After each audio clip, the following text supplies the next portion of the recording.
आज का दंगल कलाकार के सम्मान और उनके बयान पर सियासी घमासान को लेकर है। कर्नाटक के बीदर के रहने वाले कलाकार शाह रशीद को पद्म पुरस्कार मिला है। शाह रशीद अहमद कादरी की ओर से कहा गया है कि उन्हें बीजेपी और पीएम मोदी की सरकार को लेकर भ्रम था, जो अब दूर हो गया है। शाह रशीद ने कहा कि कांग्रेस के राज में उन्होंने लगातार कोशिश की, लेकिन उनकी कला को सम्मान और उन्हें पहचान नहीं मिल पाई। लेकिन बीजेपी के राज में उनके साथ न्याय हुआ है।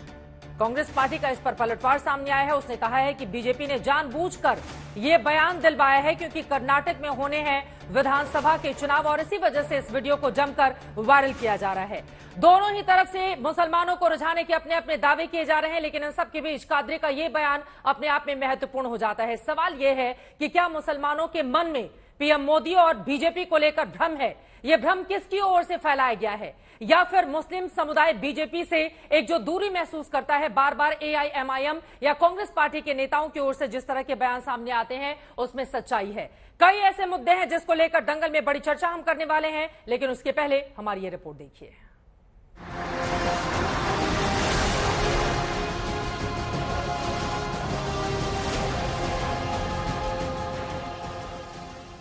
दिल्ली की इस कहानी में कलाकार की कला, सरकार का संकल्प, अकलियत के बीच अफवाह, सियासत का भ्रम और कर्नाटक की कुर्सी का खेल सब कुछ शामिल है। हुआ यूं कि एक कलाकार को पद्म पुरस्कार मिला, कला को सम्मान मिला, नाम को पहचान मिली, तो उनके दिल की पुरानी कसक जुबान पर आ गई।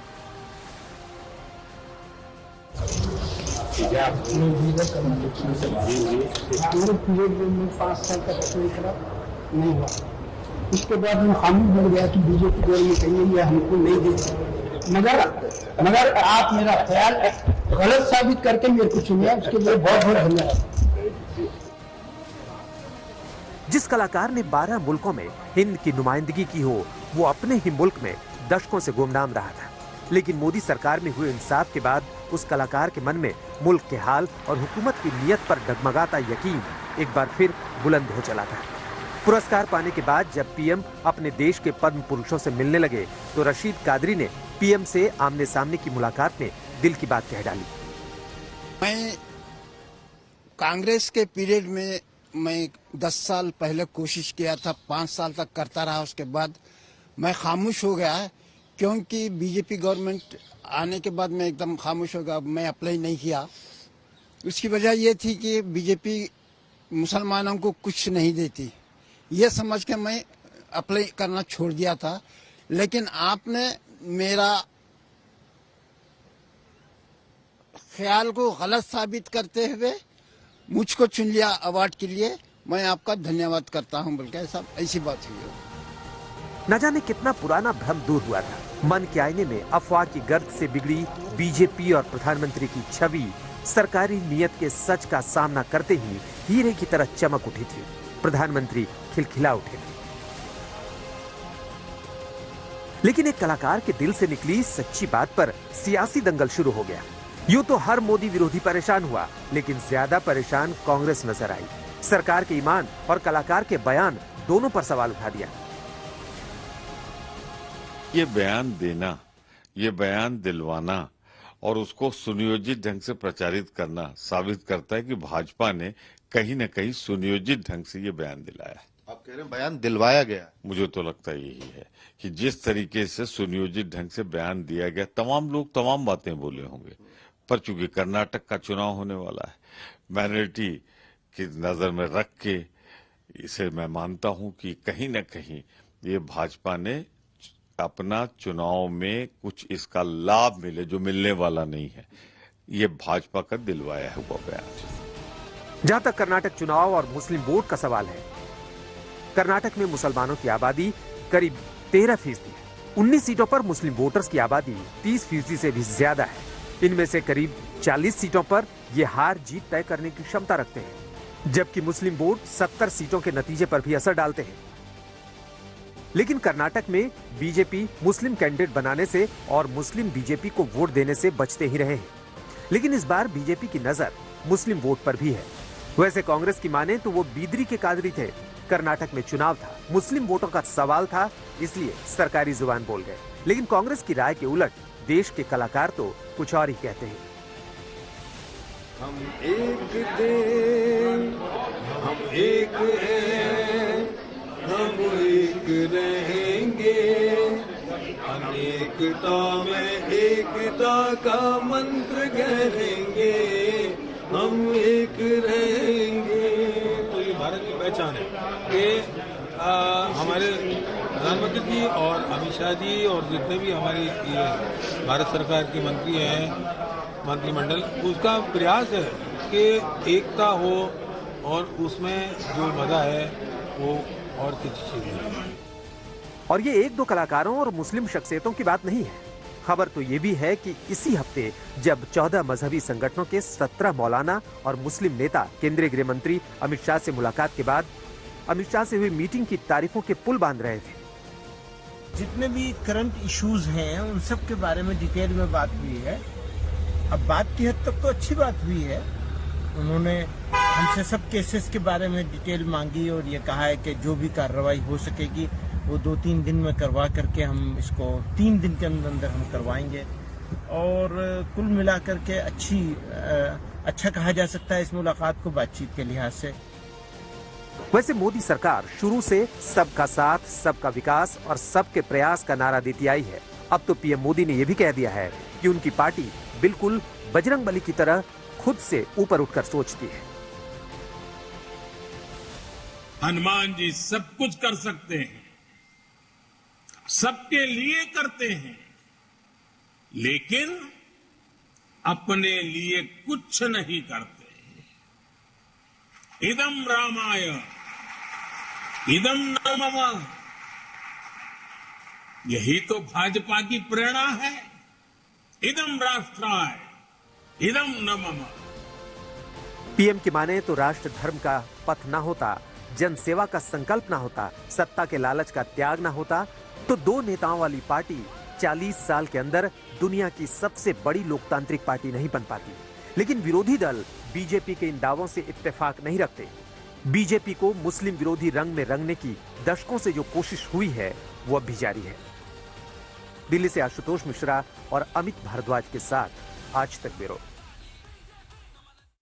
कर्नाटक में जहां वोटिंग होनी है 13% मुसलमान हैं। देश भर में 14.5% हैं। लोकसभा चुनाव भी 335 दिनों का वक्त बाकी रह गया है। ऐसे में मान न मान क्या मोदी के होंगे मुसलमान या फिर विरोधी पार्टियां जिस तरह के दावे करती हैं उनके दावे में दम है? कई ऐसे सवाल हैं जिसको लेकर दंगल में बड़ी चर्चा हम करने वाले हैं। खास मेहमान जुड़ चुके हैं, उनका परिचय आपसे करवा देती हूं। शहजाद पूनावाला जी, राष्ट्रीय प्रवक्ता भारतीय जनता पार्टी के स्टूडियो में हमारे साथ जुड़ चुके हैं। कैप्टन सिकंदर रिजवी साहब, पॉलिटिकल एनालिस्ट हैं, आप हमारे साथ स्टूडियो में मौजूद हैं। डॉक्टर उदित राज जी, आप लीडर हैं कांग्रेस पार्टी के, राजधानी दिल्ली से हमारे साथ जुड़े हुए हैं। आदिल हसन साहब स्पोक्स पर्सन हैं AIMIM के, हमारे साथ जुड़े हुए हैं। डॉक्टर तस्लीम अहमद रहमानी साहब कुछ ही देर में हमारे साथ president Muslim political council of India के जुड़ेंगे। और इस वक्त हमारे साथ शाह रशीद अहमद कादरी साहब जो कि पद्मश्री अवार्डी हैं, वो हमारे साथ जुड़ चुके हैं। सबसे पहले शुरुआत कादरी साहब आपसे ही करते हुए, आपका बहुत स्वागत है आज तक पर। और मेरा पहला सवाल है, चूंकि आपका वीडियो जबरदस्त तरीके से वायरल हो रहा है जिसमें प्रधानमंत्री नरेंद्र मोदी से आपकी बातचीत है, उसमें जोर देकर आपकी ओर से कहा गया है कि प्रधानमंत्री जी आपने मुझे गलत साबित कर दिया। पीएम से आपकी क्या बातचीत हुई और बीजेपी से पद्म पुरस्कारों की उम्मीद आपको पहले क्यों नहीं थी? क्या बोलेंगे इस पर आप? ये अवार्ड लेने के बाद हम पूरे अवार्डीज को एक दरबार हाल से बाहर और एक हाल था, वो हाल में लेके गए। प्रधानमंत्री जी आपसे मिलने आ रहे हैं बोले, सबसे मिलते हुए आए। उसके बाद मेरे पास भी आए। वो आने के बाद मेरे दिल में जो था वो बोल दिया मैं, जो मेरे पे गुजरी थी वो बोल दिया मैं। क्या गुजरी थी? कि 10 साल नहीं, जो गुजरी वो बयान कर दिया मैं कांग्रेस के पीरियड में 5 साल तक कोशिश करके मैं उम्मीद नहीं रखा, क्योंकि 5 साल तक कोशिश करने के बाद वो मेरे को अवार्ड नहीं दिए। वो मैं क्योंकि कारीगरों में मेरे पास जितना मटेरियल है शायद किसी के पास भी नहीं होगा, वो उम्मीद थी मेरे को। अब उसके बाद 5 साल के बाद मैं छोड़ दिया। 5 साल तक मैं अप्लाई नहीं किया मैं। उसके बाद 25 जनवरी को मेरे को पता चला कि मैं पद्मश्री अवार्ड के लिए मुंतखब हुआ हूँ। ठीक तो है। मैं मोदी जी को यही बात बता रहा था, आप मेरे ख्याल को गलत साबित करते हुए आप मेरे को पद्मश्री अवार्ड के लिए चुन लिए, और तो ये सुन के वो खैखा लगा के खिलखिला के हंसना शुरू करे। ठीक है, वो तस्वीरें भी लगातार अपने दर्शकों को हम दिखा रहे हैं जिसमें आप प्रधानमंत्री नरेंद्र मोदी से अपनी बात कहते हुए नजर आ रहे हैं, लेकिन बीजेपी पर आरोप लगते हैं कि वो मुसलमानों से एक दूरी है बीजेपी के मुसलमानों से। इस पुरस्कार के बाद क्या आपका कोई भ्रम था जो दूर हुआ है, और क्या ये सच आप दूसरे मुसलमानों तक भी पहुंचाएंगे? कादरी साहब, जो बातें आप मोदी जी से बोल रहे थे। देखिए, मैं मेरी बात करा, पूरे मुसलमानों को ठेका नहीं लिया मैं उनकी बात करने के लिए। मेरे पे जो गुजरी वो बोल दिया मैं, और मैं शुरू से पक्का कांग्रेसी हूं। मैं कांग्रेस को, कांग्रेसी का मतलब कोई नेतागिरी नहीं करता, मैं कांग्रेस को ही वोट देता था। मैं कांग्रेस को आप वोट देते थे, ठीक है, लेकिन प्रधानमंत्री से आपकी जो बातचीत हुई, आपने कहा कांग्रेस को वोट देने की बात, लेकिन अब थोड़े बदले से आप नजर आ रहे हैं। सही बात है, और आपके कर्नाटक में इलेक्शन होने वाला है, मैं बीजेपी को ही वोट दूंगा आपके, क्योंकि उनका हक अदा करना है मेरे को। पहले आप कांग्रेसी थे, अब आप बीजेपी के हो गए पद्म पुरस्कार मिलने के बाद। एक और सवाल, उसके बाद मैं बाकी मेहमानों के पास जाऊंगी। मेरा सीधा सा सवाल है, बीजेपी 9 सालों से सबका साथ, सबका विकास, सबका विश्वास की बात कर रही है, उसके ऊपर भरोसे के लिए क्या पद्म पुरस्कार की ही जरूरत थी? इससे इतर क्या भरोसा नहीं किया जा सकता था उसके ऊपर? नहीं, वो किसका विकास कर रहे हैं, किसका साथ दे रहे हैं, मेरे को उसका इल्म नहीं है। मेरे पे जो गुजरी वो बता दिया मैं। ठीक है, आपके ऊपर जो गुजरी, आपने अपने दिल की बात बता दी प्रधानमंत्री नरेंद्र मोदी से। आपको एक बार फिर से पद्मश्री के लिए बधाई। आप लगातार हमारे साथ बने रहेंगे। अब जुड़ जाती हूं मैं बाकी मेहमानों के साथ। शहजाद पूनावाला जी, शुरुआत आपसे करते हुए, हालांकि इनका ये कहना है पहले वो कांग्रेसी थे, अब वो भाजपाई हो गए हैं, पद्म पुरस्कार मिल गया। यकीनन ये तारीफ की बात है कि कुछ लोगों के भीतर अगर भ्रम का माहौल था तो बीजेपी उसको धीरे धीरे दूर कर रही है। लेकिन ऐसी क्या वजह है कि एक व्यक्ति को पद्मश्री मिलने के बाद ही भारतीय जनता पार्टी के ऊपर भरोसा हो पाता है? देखिए, सबसे पहले तो आपके दर्शकों को हनुमान जन्मोत्सव की शुभकामनाएं। और मैं ये कहूँगा कि आज जो कादरी साहब, जो बहुत बड़े बीदरी कला और शिल्प के प्रतिपादक है, उनकी बातों से 3 निष्कर्ष साफ है। एक निष्कर्ष ये है कि कांग्रेस केवल इस्तेमाल करती है मुसलमानों का या अल्पसंख्यकों का, यूज एंड थ्रो, इसका तो मैं खुद भुगतभोगी हूँ। दूसरा कि भारतीय जनता पार्टी के बारे में जो दुष्प्रचार का माहौल फैलाया जाता है कि ये इस्लामोफोबिया के नाम पर एक माहौल, इकोसिस्टम क्रिएट करता है, वो पूर्ण तरीके से गलत है। और जब जैसे चक्षु खुलते हैं लोगों के, उनको समझ में आता है कि असलियत में कौन काम कर रहा है। और तीसरी बात, जो पहले लॉबिंग का कल्चर था पद्मा अवार्ड्स को लेकर, आज वो संपूर्ण तरीके से खत्म हो चुका है। ये पीपल्स पद्मा है और इसीलिए पीपल्स मेरिट की रिकॉग्निशन होती है। और मोदी जी द्वारा आज ऐसे ऐसे लोगों को पद्मा अवार्ड मिला है जिन्होंने ग्रास रूट पर काम किया है। हो सकता है बड़े नाम ना हो, परंतु उनके काम के योगदान को सराहा गया है। मैं आपको एक ही 2 बात कहना चाहता हूं। देखिए, आज क्या हो रहा है, गोवा में कितने वर्षों से बीजेपी की सरकार है, वहां पर बहुत ज्यादा अल्पसंख्यक है। की सही है, लेकिन किसी को पद्म पुरस्कार मिलेगा तभी वो भरोसा करे। सवाल तो ये है ना। मैं उसी पे आ रहा हूं, उसी विषय पे आ रहा हूं, उसी को समझाने के लिए एक संदर्भ दे रहा था। अब नॉर्थ ईस्ट में हमारी सरकारें फिर से लौटकर आई है 3 राज्यों में। वहां पर ज्यादातर अल्पसंख्यक समाज और ट्राइबल है। क्या वहां पर किसी को पुरस्कार दिया गया इसलिए उन्होंने हमारी सरकार लौटाई है? नहीं। आज जब मोदी जी 11 करोड़ टॉयलेट भेजते हैं तो सुल्ताना, शिल्पा और सैंड्रा तीनों को मिलता है। 80 करोड़ राशन मिलता है लोगों को, तो मोहम्मद, मैथ्यू और तीनों को मिलता है। और यही फॉर्मूला है जिसकी वजह से, पर मैं एक ही बात कहना चाहता हूं, 10 सेकंड दे दीजिए। प्रमोद तिवारी जी ने कहा कि इनसे ये बयान दिलवाया गया, मतलब कि उन्होंने कलाकारों का अपमान, शिल्प का अपमान, बीदरी समाज का अपमान, कर्नाटका के पूरे उस सामाजिक कल्चर का अपमान और हमारे पद्मा अवार्डीज का अपमान किया है। ये उनकी अहंकारी मानसिकता है। आपने अवार्ड दिया नहीं, और अगर कोई और उनके योगदान को सराहे तो आप उनको बिका हुआ कहते हैं। आज मुझे लगता है कि इसका बदला कर्नाटक की जनता बिल्कुल लेगी वोट के माध्यम से। कादरी जी, अब बीजेपी की तारीफ कर रहे हैं तो ये कांग्रेस पार्टी को रास नहीं आ रहा है। पहले वो कांग्रेसी थे, कह रहे हैं अब तो मैं भाजपाई हो गया हूं, और कांग्रेस के राज में उन्होंने पैसे भी खर्च किए, कोई कामयाबी नहीं मिली, और बीजेपी ने बिना उम्मीदों के ही उनकी उम्मीदें पूरी कर दी। तो तारीफ तो बनती है ना बीजेपी की। फिर उदित राज जी, 140 करोड़ देश के लिए एक घटना को आप लोगों ने ऐसा मार्केटिंग शुरू कर दी है कि रोऊं इस देश के ऊपर कि हंसू इस देश के ऊपर। आप ये सवाल कभी किए कि बीजेपी ने एक भी लोकसभा की सीट मुसलमानों को नहीं दिया? आपने सवाल किए कि बिल्किस बानो के अपराधियों का भव्य स्वागत हुआ, आपने इस्तेमाल किया। और यही नहीं, एक मुसलमान का भला हो गया तो 25 करोड़ मुसलमान 20 करोड़ मुसलमानों का क्या रिप्रेजेंटेटिव है, या 20 करोड़ मुसलमानों का भला हो गया। अरे एक अपवाद को लेकर के, अरे करोड़ों किसान, करोड़ों मजदूर, इतना सब कुछ इस देश में हो रहा है। और उस आदमी को मैंने सुना, कादरी को सुबह, और कहा कि भैया मुझे मत घसीटो इस विवाद में।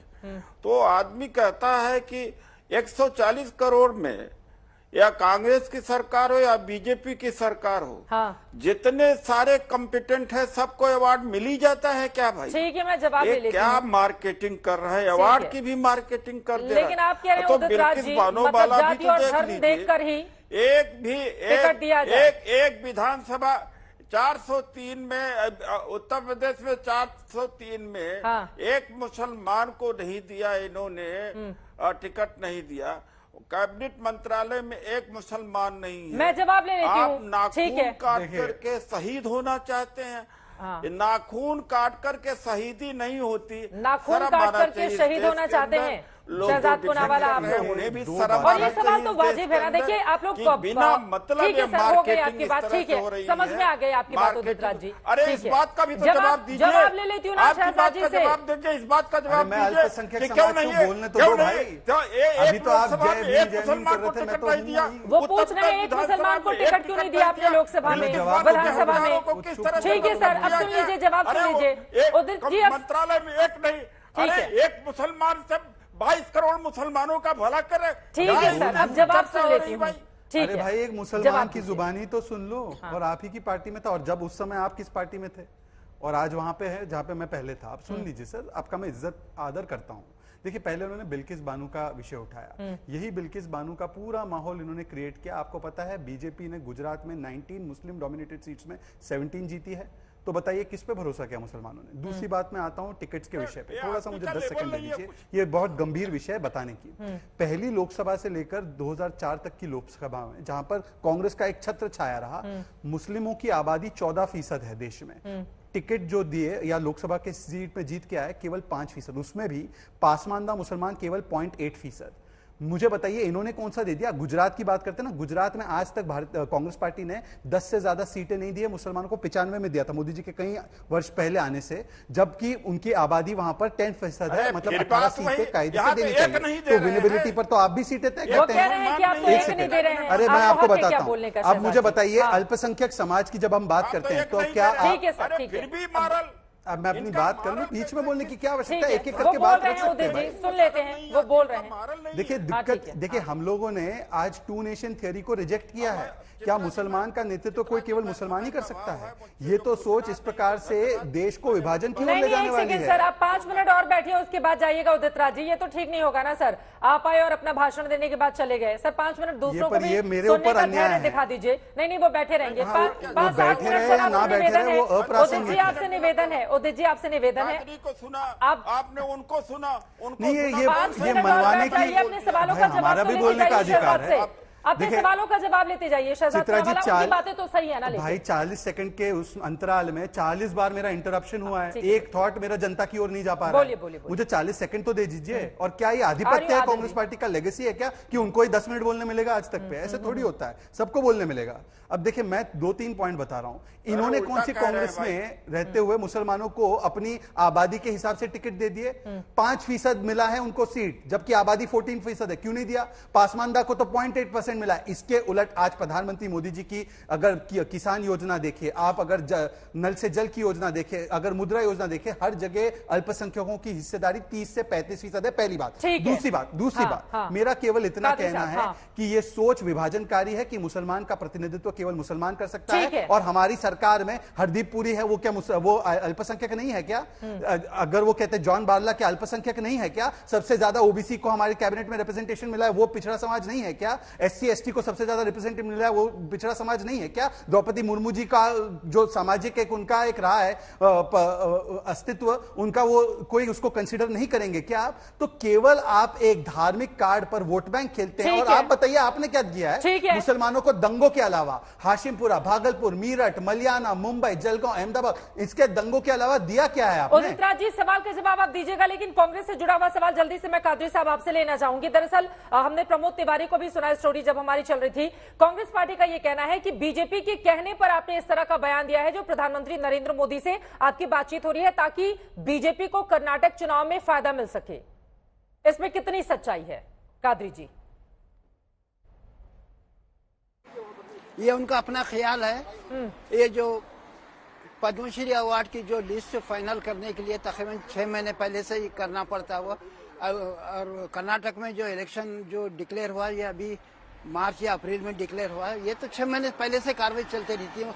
वो जो बोल रहे हैं गलत बोल रहे हैं, और नेता लोगों का काम है झूठ बोलना है, एक दूसरे को लड़ाना है। हाँ, उदित राज जी को भी आप दिखाइए। एक और सवाल का जवाब आपसे चाहूंगी, उसके बाद समय आपको फ्री कर दूंगी। आपने हर साल 12,000 रुपए खर्च किए ताकि पद्म पुरस्कार आपको मिल सके। कांग्रेस पार्टी के शासन में आपने ये पैसे खर्च किए थे। कुल कितने पैसे अब तक खर्च हो चुके हैं? और बीजेपी के शासनकाल में क्या एक भी बार आपकी ओर से कोशिश नहीं की गई थी इस पद्म पुरस्कार के लिए? देखिए, वो मेरा प्रोफाइल इतना मोटा प्रोफाइल है, पेजेस कितने हैं मेरे को तो याद नहीं है, और उसके अंदर कलर फोटो 50 है इसके अंदर VIPs के साथ, और एग्जीबिशन के तकरीबन 50 कलर फोटो है।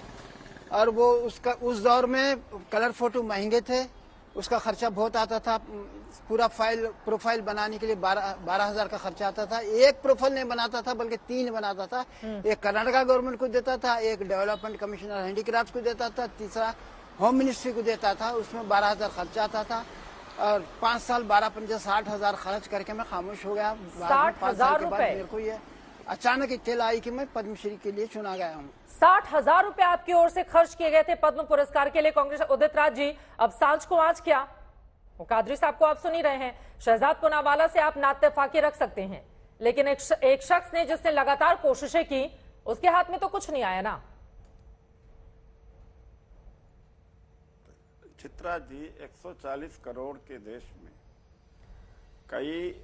कितना भी परफेक्ट मेथड सिलेक्शन का हो, मैं तो सिविल सर्विसेज करके आया हूं, और आप भी एक बहुत बड़ी पत्रकार हैं इस देश में, लेकिन सबके साथ न्याय नहीं हो पाता, चाहे इस सरकार हो चाहे परफेक्ट सिस्टम दुनिया में कहीं बना ही नहीं।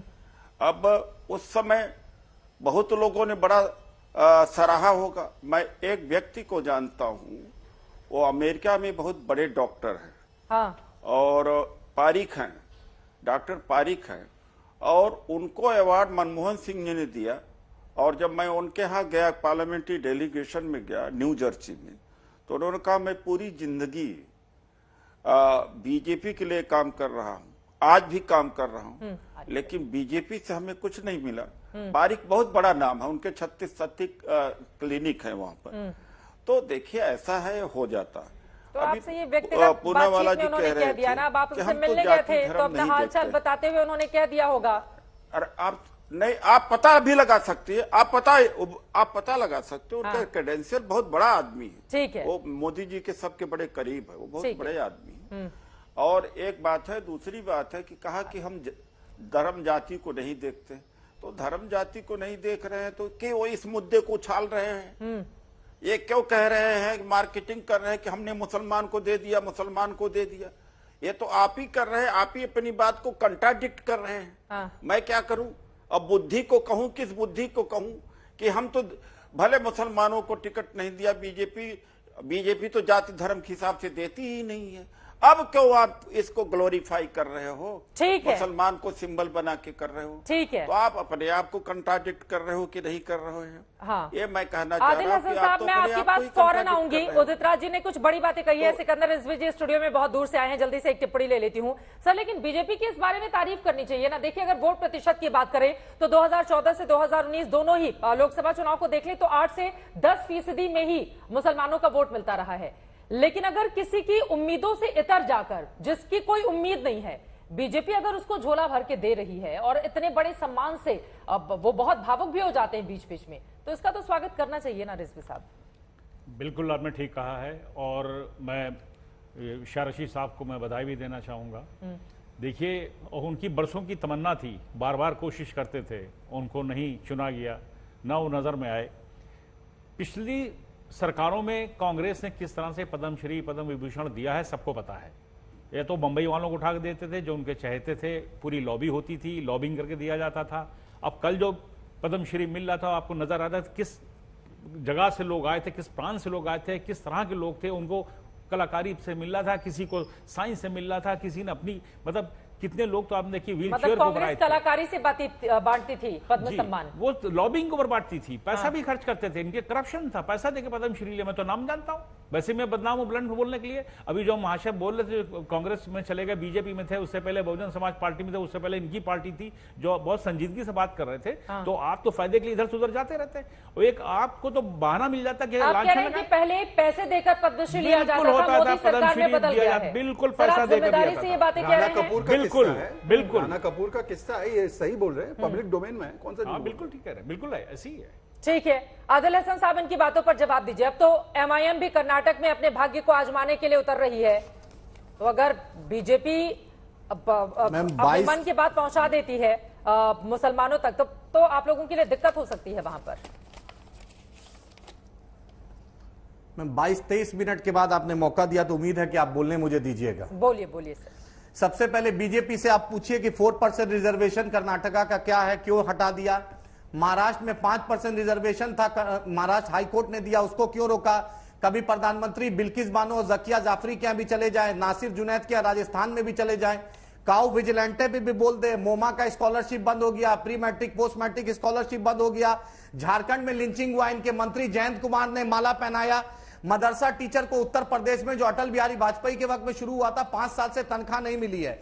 एएमयू और जामिया का भी ग्रांट इस मोदी सरकार ने बंद कर दिया है। एक भी मुस्लिम एमएलए एमपी मिनिस्टर इस मोदी सरकार में नहीं है। आप बतलाइए हेमंत बिस्वासा और योगी जो सुबह शाम बुलडोजर चलाते हैं उसमें मोदी सरकार की क्या भूमिका है? बतलाएं। मोदी जी सबका साथ सबका विकास करना चाहते हैं, आखिर किस तरीके से करना चाहते हैं? रिजर्वेशन भी छीन लेते हैं, स्कॉलरशिप भी छीन लेते हैं, जुनैद नासिर क्या भी नहीं जाते हैं, बिल्किस क्या भी नहीं जाते हैं, 15 अगस्त को लाल किला से भाषण देते हैं, उसी दिन जो बिल्किस के जिसने किया था उसके साथ उसको छोड़ देते हैं। आखिर मोदी जी का इंसाफ क्या है? बतलाएं कि एक अभिनेता के बेटे को फंसाया गया, उस पर भी जो उनका ऑफिसर था उस पर जांच आया, उस पर मोदी जी ने क्या किया? महाराष्ट्र से दिल्ली ट्रांसफर करा दिया।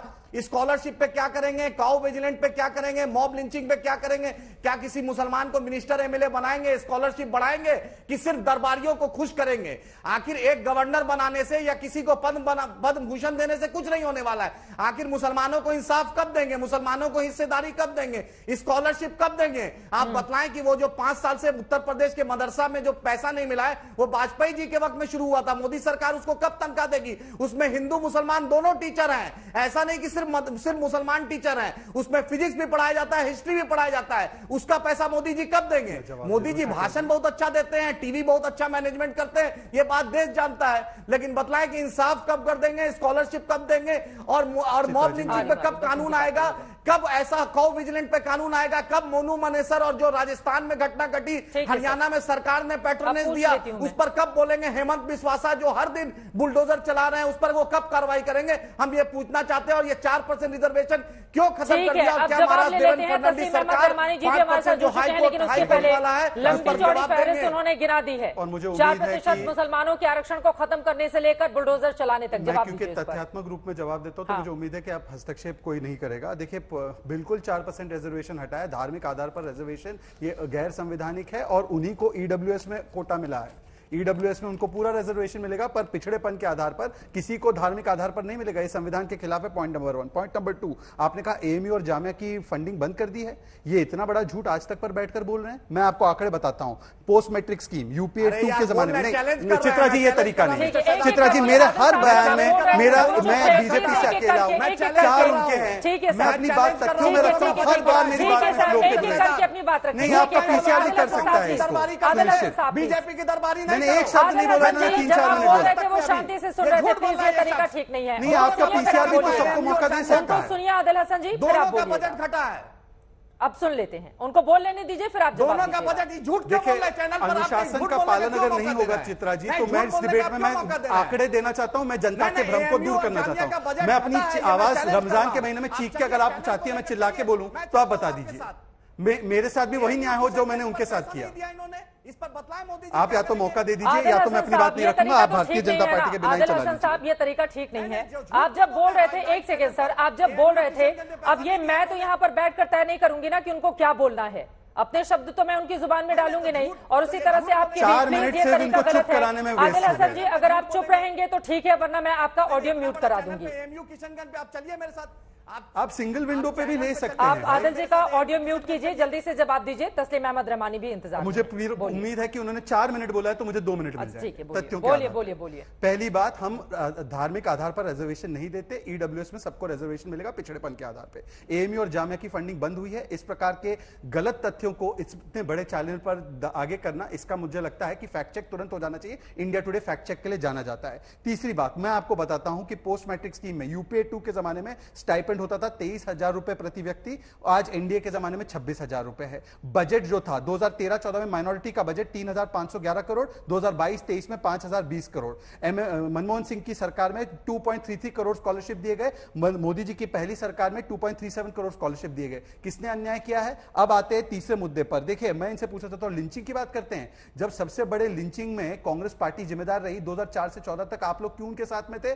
कब हुआ नेल्ली का दंगा? कब हुआ हाशिमपुरा, भागलपुर, मीरठ, बलियाने, कब हुए? किसके जमाने में हुए? और आप कांग्रेस के साथ चले गए। और लिंचिंग की बात करते हैं, जब खेताराम भील को एक मुस्लिम भीड़ ने लिंच कर दिया, नागराजू को एक मुस्लिम भीड़ ने लिंच कर दिया क्योंकि उसने एक मुस्लिम लड़की से शादी की, कहां थे आप लिंचिंग के नाम पर? क्यों इंसानियत नहीं जागी आपकी? जय भीम तो बड़ा करते हैं आप लोग। और आखिरी बात मैं इनसे पूछना चाहता हूं, देखिए ये बात करें सेकुलरिज्म की, इनके तो नाम में AIMIM मतलब केवल मुस्लिमीन के लिए। बोलिए मुस्लिमीन कब हटा रहे हैं? और हमने औरंगजेब रोड का नाम चेंज करके APJ अब्दुल कलाम, क्योंकि उन्होंने एजुकेशन की बात की। APJ अब्दुल कलाम से अच्छा कोई पर्सनैलिटी हो सकता है? ठीक है, पर क्या APJ अब्दुल कलाम के नाम पर रोड रखने का भी विरोध इन लोगों ने किया या नहीं किया? तस्लीम अहमद रहमानी साहब, उसके बाद मैं फौरन आ रही हूं। एक बार रहमानी साहब की टिप्पणी ले लेती हूं, बहुत देर से हमारे साथ जुड़े हुए हैं। रहमानी साहब, जो बातें यहां पर हो रही हैं आपने सुना भी, और इसके अलावा कादरी जी को ये जो पद्म पुरस्कार से नवाजा गया है, उनकी ओर से कहा गया है कि मेरे भीतर मोदी जी को लेकर, सरकार को लेकर एक भ्रम था जो दूर हो गया है। अब मेरा सीधा से सवाल है, क्या बीजेपी और मोदी को लेकर मुसलमानों के भीतर भ्रम है? नहीं, कोई भ्रम नहीं है, बल्कि यकीन है। हाँ। और पूरे तौर पर यकीन है, और इस यकीन को बीजेपी और आरएसएस रोज बरोज मजबूत करता चला जा रहा है। चित्रा जी, देखिए पॉलिटिक्स के, जहां मैं स्टूडेंट हूं पॉलिटिक्स का, मैं समझता हूं कि 4 फेस होते हैं पॉलिटिक्स के: ideology, politicking, electoral politics and governance. Through electoral politics जब हम गवर्नेंस हासिल कर लेते हैं तो हम आइडियोलॉजी को इम्प्लीमेंट करते हैं। ये फेसेस हैं। आप इलेक्शन को और गवर्नेंस को, दोनों को आपको अलग रखना पड़ेगा। आप समझते हैं कि आप जो है एक कर्नाटक में होने वाले इलेक्शन में स्वयं में कर्नाटक से एक साहब को उठा के आप उन्हें अवार्ड देंगे? मैं उन्हें बहुत बहुत मुबारकबाद देता हूं कि पद्मश्री उनको मिला है, लेकिन मुझे क्या बताइए कि पिछले 9 साल में जब बीजेपी का रूल है, क्या पहली बार किसी मुसलमान को पद्मश्री मिला है? मुझे नहीं लगता। मुझे जहां तक मेरी जानकारी है, हर साल हर लिस्ट में पद्मश्री और पद्म भूषण के मुसलमानों को भी बीजेपी की सरकार में भी मिलते रहे हैं। इस बार इसको इलेक्शन का इशू बनाने की क्या जरूरत है? और ठीक उस वक्त, जबकि ठीक कहा कि मुझसे पहले एक साहब ने कि आपने उसी कर्नाटक में कॉन्स्टिट्यूशनली जो अलॉटेड ग्रांटेड रिजर्वेशन था, आपने एक हाथ से वो छीना और दूसरे सिर्फ एक इंडिविजुअल को, जो उदित राज कह रहे थे, आपने एक अवार्ड दे दिया। And now you are expecting vote. आपकी पार्टी में जो सत्ताधारी पार्टी है, एक कैबिनेट मिनिस्टर नहीं है मुसलमान। आपके पार्टी का एक मेंबर ऑफ पार्लियामेंट मुसलमान नहीं है। आपके पार्टी का एक मेंबर ऑफ राज्यसभा मुसलमान नहीं है। आप उत्तर प्रदेश में आपके पास जो है वो नॉमिनेटेड लोग हैं, जो एमएलसी नॉमिनेट करके आप एक मिनिस्टर बनाए, और अब आपने एमएलसी के, आप किसी को टिकट नहीं देते। उसके अलावा जो रोजाना की घटनाएं हो रही हैं, जिसको लेके इतना बड़ा डेलीगेशन कल रात को जाके अमित शाह जी से मिला, और उन्होंने भी सिर्फ वादे करके वादा फरदा पे टरखा दिया, और इतना मार्जिनलाइजेशन इंटरनेशनल लेवल पर लोग उसे महसूस करते हैं। डू यू थिंक कि एक पद्म भूषण, एक पद्मश्री जो हमेशा से किसी ना किसी मुसलमान को, 2-2, 3-3 मुसलमान को हर बार मिला है, उसको लेके आप वोट की दुहाई दे रहे हैं। दरअसल सवाल इस वजह से तस्लीम साहब पूछे जा रहे हैं। अपने दर्शकों की जानकारी के लिए मैं बता दूं, मोदी सरकार ने ही 50 से ज्यादा मुसलमानों को, ठीक है, बीते 9 सालों में, एक मिनट चित्रा जी, एक सेकंड, हिंदुस्तान में रिजर्वेशन का आधार धार्मिक है। आर्टिकल 341 का सेक्शन 2 पढ़ लीजिए कि reservation non Hindus, non Sikhs, non Buddhist के अलावा को नहीं मिलेगा, यानी हिंदू, सिख और बुद्धिस्ट को मिलेगा। क्या ये धर्म आधारित नहीं है? ठीक और है। क्या हाई कोर्ट ने खुद मारा? कोर्ट ने अनकॉन्स्टिट्यूशनली रिजर्वेशन दिया था? तो आपने आज तक high court, supreme court of India को एफिडेविट देके जवाब नहीं दिया है कि आपको ये राइडर हटाना चाहिए, जो एक प्रेसिडेंशियल बड़े सवाल आपकी ओर से खड़े किए गए हैं। उदित राज जी, मैं आपके भी पास आऊंगी फौरन, लेकिन जल्दी से शहजाद आपका रुख करते हुए जो सवाल उन्होंने यहाँ पर दागे हैं, देखिए आपकी जानकारी के लिए और दर्शकों के लिए भी बता दें कि अब तक 900 से ज्यादा जिन पद्म पुरस्कारों का ऐलान दिया गया मोदी सरकार के इस 9 सालों के राज में, उनमें 50 से ज्यादा मुसलमानों को दिया गया है। लेकिन ये जो वीडियो आए हैं सर, उसमें अगर एक मुस्लिम समुदाय का व्यक्ति जो कर्नाटक से ताल्लुक रखता है, जिसने कांग्रेस शासन में प्रयास किए हो, उसको मोदी सरकार में बिना प्रयास के ही पद्म पुरस्कार से नवाजा जाता है, और वो ये बयान देता है कि आपको लेकर मोदी जी मेरे अंदर भ्रम था कि बीजेपी सरकार मुसलमानों को नहीं मानती, वो भ्रम मेरा दूर हो गया है। इस वजह से ये सवाल खड़े हो रहे हैं। लेकिन आपने जो सवाल दागा है शहजाद, जल्दी से उस पर जवाब। देखिए, तस्लीम रहमानी जी की जानकारी को मैं थोड़ा सा ताजा कर दूं। गुलाम अली खटाना जी को राज्यसभा में उनको भेजा गया है पार्टी की तरफ से। ये हो सकता है कि तस्लीम रहमानी पासमानदा को मानते ही ना हो, और हो सकता है इनकी वो सोच हो जिसकी वजह से उन्होंने खटाना जो गुजर समाज से हैं उनको तो इग्नोर ही कर दिया। और यही करते हैं ये लोग, यही लोग अपने नैरेटिव को आगे बढ़ाते हैं। और इन्होंने अब तक जो 85-90% मुस्लिम समाज का गरीब तबका है उसको इग्नोर किया है। दूसरी बात, इन्होंने बार बार संविधान की और कॉन्स्टिट्यूशन और सुप्रीम कोर्ट की। तो इसी संविधान और कॉन्स्टिट्यूशन के तहत 3 तलाक के जो ट्रिपल इंस्टेंट तलाक है उसको खत्म करके कानून करने को लेकर कहा था, ताकि मुस्लिम महिलाओं को अधिकार मिले, 50% को अधिकार मिले। आप उसके साथ है कि अलग है उससे?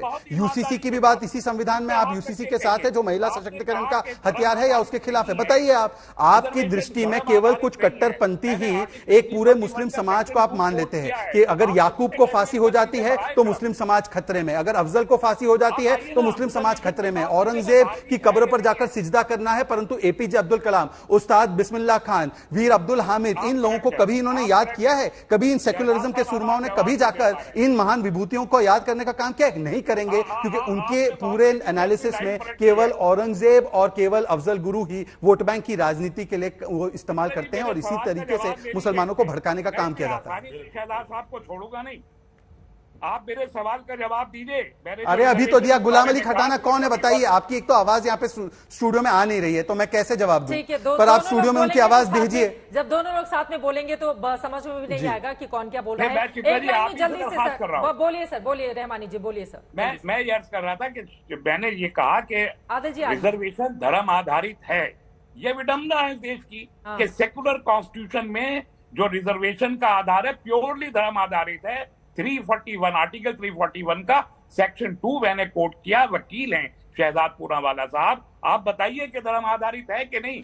हिंदुओं, सिखों और बुद्धिस्ट के अलावा किसी को रिजर्वेशन नहीं दिया जाएगा। आर्टिकल 341, आप एक मिनट संविधान का आर्टिकल 341 खोल दीजिए, उसका कोई रिजर्वेशन से लेना देना नहीं है। अभी फैक्ट चेक कीजिए, इंडिया टुडे फैक्ट चेक के लिए जाना जाता है। आप आर्टिकल 341, मैं संविधान का खोल लेता हूँ, मैं खोल देता हूँ। अगर मैं फैक्ट चेक करने बैठूंगी तो उसमें आधी अधूरी जानकारी मैं खोल ही देता हूँ, बता देता हूँ, उसका कोई लेना देना नहीं। जल्दी से आपकी टिप्पणी उदित राज जी, इसके बाद मैं फाइनल क्लोजिंग के लिए आपके पास आऊंगा। आदिल हसन जी। चित्रा जी, हाँ बोलिए सर।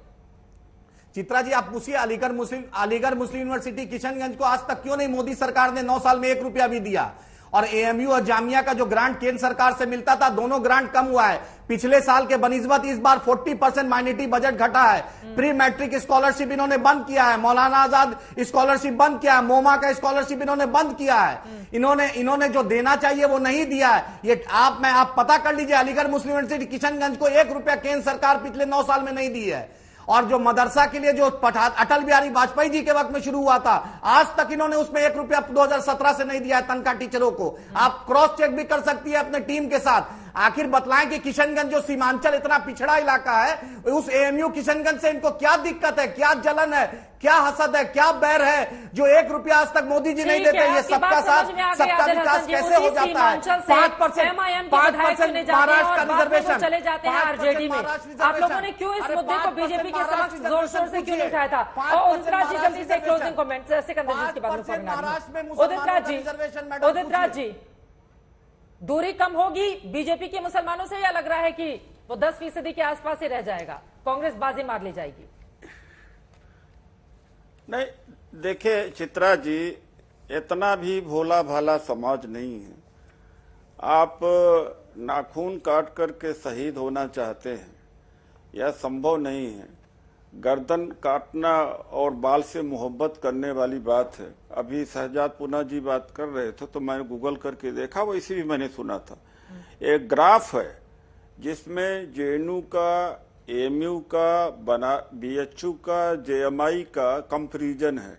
इनके ये जो 2 मुस्लिम यूनिवर्सिटी हैं, इनके बजट घटे हैं, एक ग्राफ में है। तो जो एमआईएम का व्यक्ति थे वो जो कह रहे थे सही कह रहे थे।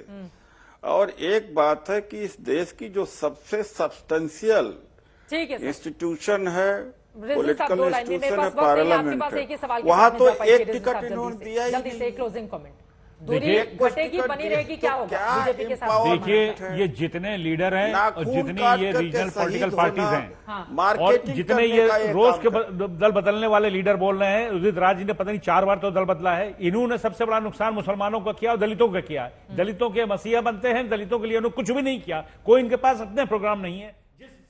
नरेंद्र मोदी और बीजेपी को लेकर मुसलमान क्या भ्रम के शिकार हैं? दंगल में यह सवाल हमने आज पूछा था। आपकी जो जवाब मिले हैं, 69% लोगों ने हाँ में जवाब दिया है, 31% लोगों का जवाब नहीं में है। अब मोदी और मुसलमान क्या एकजुट होकर आगे बढ़ पाएंगे? क्योंकि 2014-2019 में 8 से 10% ही वोट बैंक बीजेपी हासिल कर पाई है मुसलमानों के। आगे क्या होगा, इस पर लगातार रहेगी आज तक की नजर। इसी के साथ दंगल में अभी के लिए बस इतना ही। देश और दुनिया की तमाम खबरों के लिए आप देखते रहिए आज तक।